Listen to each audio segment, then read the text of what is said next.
The idea of putting the brand on the balance sheet is an audacious proposition.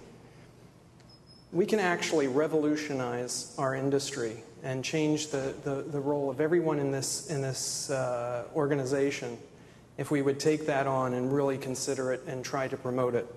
I've been talking to Bob for some time about this, and I truly believe that the opportunity to do this is right now. The gap between marketing and finance has never been greater. The chasm will never get smaller, and it will never go away unless this aspect of valuing the brand and putting it on the balance sheet is considered. The problem is the current accounting standards are frankly just inefficient for valuing brands. The GAAP standards don't account for increased value when intangible assets are key drivers of the brand, and financial statements are insufficient for assessing the performance of the brand, of brand value. Back in 2007, I put together a blue ribbon committee to approach the Financial Accounting Standards Board. This was made up of an academic, a CFO, an accountant, and myself. And we petitioned them, we went to the board of directors and we petitioned them to change the way they account for brand value. And part of the result of that was the FAS 157, which allows for valuing the corporate brand only when a company is bought and sold, but does not value the company, the brand value, over time the way it's actually created. So it really didn't give us the tools. It was a step in the right direction, but didn't give us the tools that we were looking for. Right now, we have an opportunity to create a win-win for marketing and finance. As communicators, we know that the value of branding. We experience it every day. But currently, marketing budgets don't really have any consistent way of financial reporting. And what we see as the opportunity is that the accounting standards are changing. FASB and the Financial Accounting Standards Board and IASB in Europe are beginning to coordinate, and not beginning to, they've been coordinating their efforts for quite some time. Where there is change, there is opportunity.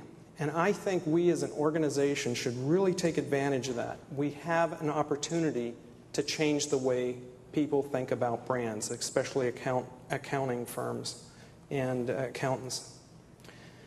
The metrics for measuring brand value have advanced by light years over the past 20 years. Interbrand, Millward Brown, CoreBrand, and many others have been working very, very hard for the past 20 years to really understand how brand value is created. But we're competitors. So we all keep our data, our analytics inside a black box. And what I suggest today is that we change that we find the best practices and we work together to identify how value is created and come up with the best possible way of valuing brands. Here's what we know. Everything a company says and does has an impact on brand, and as a result will have an impact on financial performance. One way to look at that is the value on the revenue side of the equation, and the second part of that is looking at the stock price. So you have the product branding, which is the revenue side, which you build brand power, familiarity, and favorability toward the brand, and it has an impact on sales, earnings, and cash flow, and ultimately impacts stock performance.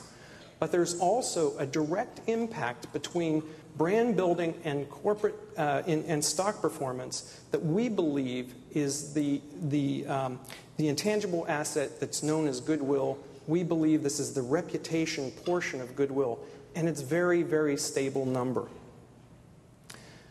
To analyze both sides requires two different models. On the product branding side, you'd look at market share analysis, a business analysis. You project market share at different levels of spending, and then through a discounted cash flow analysis, you can evaluate ROI. On the corporate branding side, you need a consistent quantitative research over time. You model against your industry peers in the stock market. You can project ROI based on improving the position and market capitalization. and evaluate return on investment performance based on improving the brand equity and value. The benefits of doing this are significant. The corporate brand is an intangible asset that represents the reputation portion of goodwill.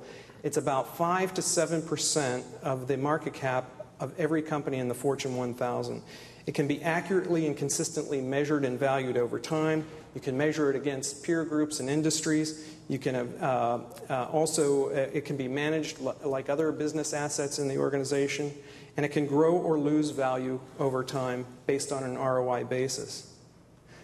Now, if we don't do this, others are going to figure it out. And I don't know if anyone saw this article in the Wall Street Journal April 10th edition, where they talked about reality stars go on to stock success. And it was about the folks that are appearing on Undercover Boss and how their stock has been going up after each episode of that.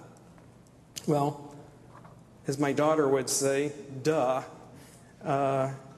We understand that. We know how it works, and it's very, very consistent and very simple model.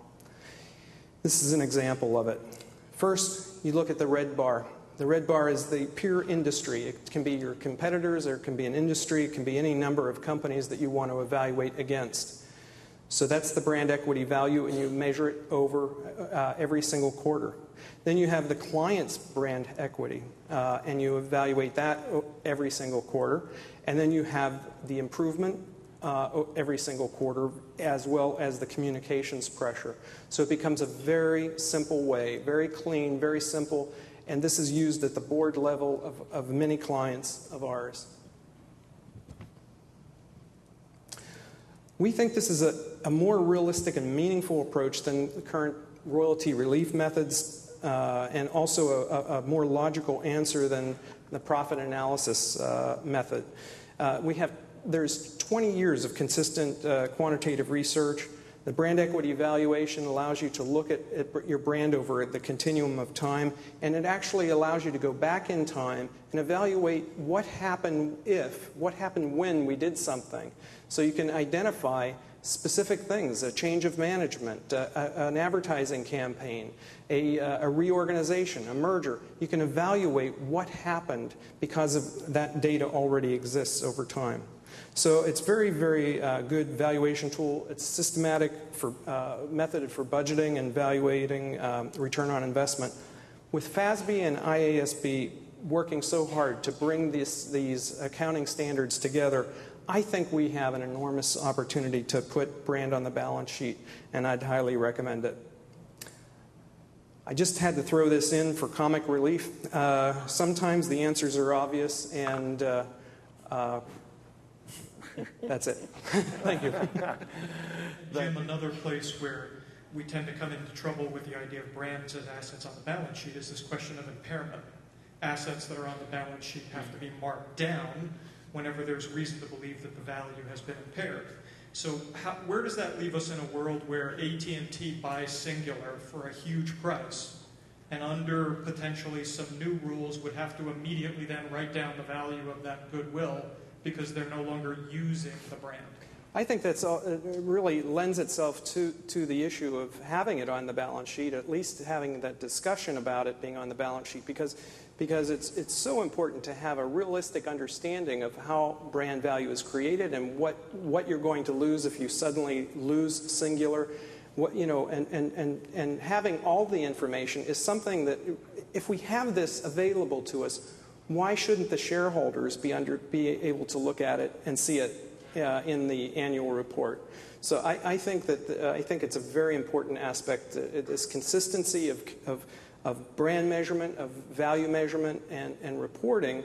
The fact that I'd like to see it on the balance sheet doesn't necessarily mean it has to be a line item on the balance sheet, but certainly a footnote in the annual report, or part of a raising of the consciousness of senior management of the tremendous value. Because I honestly don't think most CEOs understand the value, and I think even the CFOs don't care about the value because they don't have to account for it.